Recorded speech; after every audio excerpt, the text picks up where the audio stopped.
بسم اللہ الرحمن الرحیم۔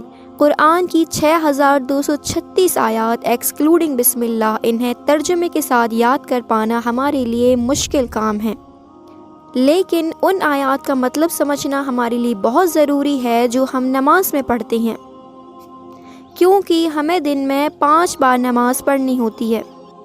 اکثر لوگوں کو نماز میں زمانے کے خیالات آتے ہیں، کئی لوگ نمازوں میں پلاننگ بھی کر لیتے ہیں اور کئی لوگ کیلکولیشن بھی کرتے رہتے ہیں۔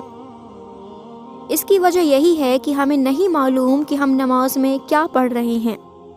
پوری نماز کو اگر ہم دل سے ادا کریں اور سمجھ کر پڑھیں تو انہیں اللہ تک پہنچنے سے کوئی نہیں روک سکتا۔ آج ہم صرف ان 7 آیات کو ڈیپلی سمجھیں گے، تفسیر کے ساتھ سمجھیں گے، جو ہمیں سب سے زیادہ بار پڑھنی ہوتی ہیں۔ 4 بار فجر میں، 12 بار ظہر میں، 8 بار عصر میں، 7 بار مغرب میں اور 17 بار عشاء میں۔ اگر آپ پوری نماز پڑھتے ہیں تو دن میں 48 بار انہیں پڑھنا ہوتا ہے۔ آپ سمجھ چکے ہوں گے کہ ہم الفاتحہ کی بات کر رہے ہیں۔ الفاتحہ وہ سورت ہے جس میں پورے قرآن کا نچوڑ موجود ہے۔ الفاتحہ سے جڑی حدیثوں کو ہم آخر میں دیکھیں گے، پہلے ہم الحمد شریف کی ایک آیات کو تفسیر کے ساتھ سمجھتے ہیں۔ قرآن کی اور الفاتحہ کی سب سے پہلی آیت ہے الحمدللہ رب العالمین۔ سب سے پہلے ہمیں اس بات کی گواہی دینا ہے کہ اس دنیا کی تمام خوبیاں اللہ کے لیے ہیں، جو رب ہے سارے جہان کا۔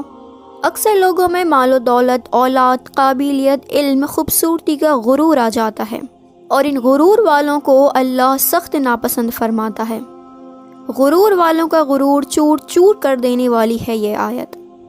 اس آیت میں ہم یہ گواہی دے رہے ہیں کہ ہمارے پاس جو کچھ بھی ہے، اسکلز، ٹیلنٹ، ایبیلٹیز، وہ ساری کی ساری اللہ کی وجہ سے ہیں۔ آج سائنس نے جو ترقی کری ہے اور ہمارے پاس جو فیسلٹیز اویلیبل ہیں، وہ سب بھی اللہ کے فضل و کرم سے ہیں۔ اللہ نے ان تمام چیزوں میں برکتیں رکھی جن سے الیکٹرانک ڈیوائسز اور میکینیکل ڈیوائسز بن سکی ہیں، جو آج ہماری زندگیوں میں آئی بڑی تبدیلی کی وجہ ہیں۔ اب ہم اگلی آیت پر آتے ہیں، الرحمن الرحیم، جو نہایت مہربان رحم والا ہے۔ اس بات کو پوری طرح سے قبول کر لینا ہے کہ اللہ پاک ہم پر بہت مہربان ہیں۔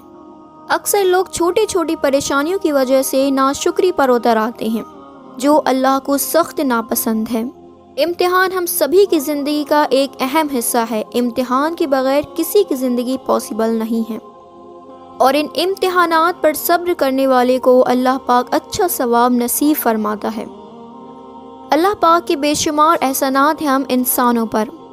کچھ وہ ہیں جو ہمیں ظاہری طور پر نظر آتے ہیں، جیسے ہمارا وجود، ہمارے رشتے، ہمارا رزق، گھر، مکان، مال و دولت، اولاد، اور سب سے بڑا احسان جو اللہ کا ہم پر ہے وہ ہے ہمارا ایمان۔ اور ایسے کئی احسانات جو ہمیں نظر نہیں آتے، جو خود بخود ہو جاتے ہیں، جیسے ہماری باڈی میں ہونے والے بہت سارے انوالنٹری ایکشن جو ہمارے لیے بہت ضروری ہیں، لیکن انہیں ہمیں خود سے کرنے کی ضرورت نہیں ہوتی، یہ خود بخود ہی ہو جاتے ہیں، جیسے breathing, heart beating, blood circulation, digestion, eyes reflection and healing injuries, اور ایسے بہت سارے فورسز جو ہماری زندگی کے لیے بہت ضروری ہوتے ہیں لیکن وہ خود بخود ہی کام کر رہے ہیں، جیسے gravity, magnetic field, tension, friction, normal force اور nuclear force, electricity and magnetic force etcetera. اللہ سبحانہ و تعالیٰ کے احسانات گننے کے لیے ہماری زندگی بہت چھوٹی ہے۔ اب ہم اگلی آیت پر آتے ہیں، مالک یوم الدین، وہ روز جزا کا مالک ہے۔ یہاں پر آ کر ہمیں روز جزا کو یاد کرنا ہے۔ روز جزا کا مطلب ہے رزلٹ کا دن، قیامت کا دن، جس دن اللہ ہم سے ایک سیکنڈ کا حساب لینے والا ہے۔ وہ دن جس دن کوئی کسی کا سگا نہ ہوگا، وہ دن جس دن ماں اپنے بچے کو بھول جائے گی، وہ دن جب سورج بہت نزدیک ہوگا اور زمین تانبے کی ہوگی، وہ دن جو 50,000 سالوں کے برابر ہوگا، وہ دن جب سب اللہ کی طرف بھاگیں گے، وہ دن جس دن صرف اور صرف اللہ کی حکومت ہوگی۔ اس دن بڑا ہی خوفناک منظر ہوگا، ہمیں اس دن کو یاد کرنا ہے۔ اگلی آیت ہے ایاک نعبد و ایاک نستعین، ہم تیری ہی عبادت کرتے ہیں اور تجھی سے مدد مانگتے ہیں۔ ہم اس بات کی گواہی دینا ہے کہ ہم صرف اور صرف اللہ کی عبادت کرتے ہیں اور مدد بھی ہم اللہ ہی سے مانگتے ہیں۔ صرف اللہ ہی ہے جو ہر چیز پر قادر اور مہربان ہے۔ ہماری دعائیں قبول فرمانے والا ہے، بڑا سنتا جانتا مہربان ہے۔ اہدنا الصراط المستقیم، یہاں پر آ کر ہم اللہ سے ایک بہترین دعا مانگ رہے ہیں۔